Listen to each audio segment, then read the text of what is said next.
Joining me now for more insight into all this, Victoria Arbiter, an expert on the monarchy and CNN royal commentator. You and I were together for the wedding, and there was such talk then of Meghan Markle changing the royal family and being a sign of the future of the royal family. And now to have this development where essentially both she and her husband are saying, we want to leave the royal family, essentially, while still kind of maintaining ties. We want to step back as senior royals, they called it. There was a real sense of optimism across the UK because finally the royal family was representing the face of Britain. Britain today is a multicultural, multi-faith society.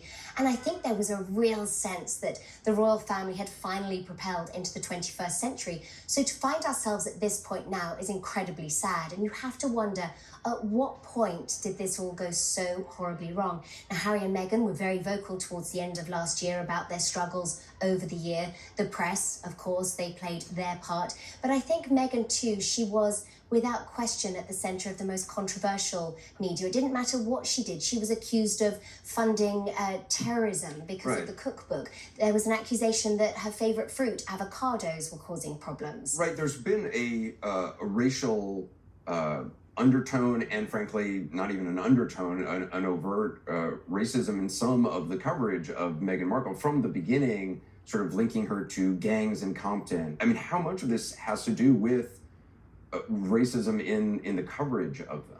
I think Meghan has dealt with race as an issue her whole life. She's talked very openly about it, but I don't think she thought it was going to be to this degree. A lot of it has been unconscious racism, and there are members of the press in the UK and around the world that will say absolutely not. There's been no element of racism, but I'm sorry, exotic DNA.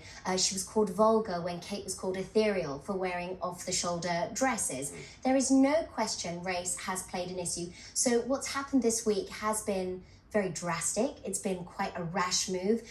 Harry has perhaps been a bull in a china shop in terms of presenting his terms on this website without clearing any of it with the royal family first.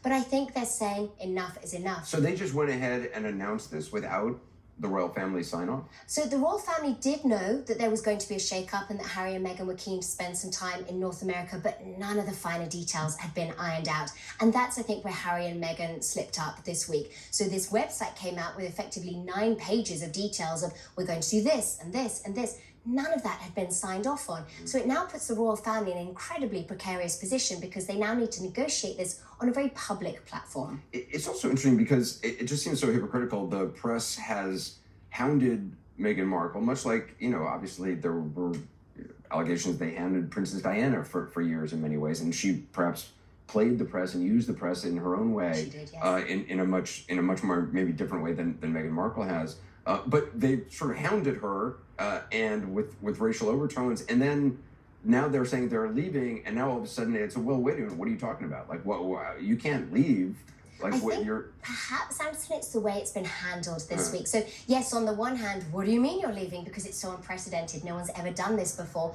But I think where some of the negativity perhaps is built is because they feel like the Queen was bulldozed somewhat. Having disrespected her wishes, there's been reports that the Queen had said, okay, Harry and Meghan, I hear you, we'll try and work with you on this, but please don't go public until we've ironed out these details. They went public anyway. Victoria, thanks very much. Thank you very much. We'll be right back with more.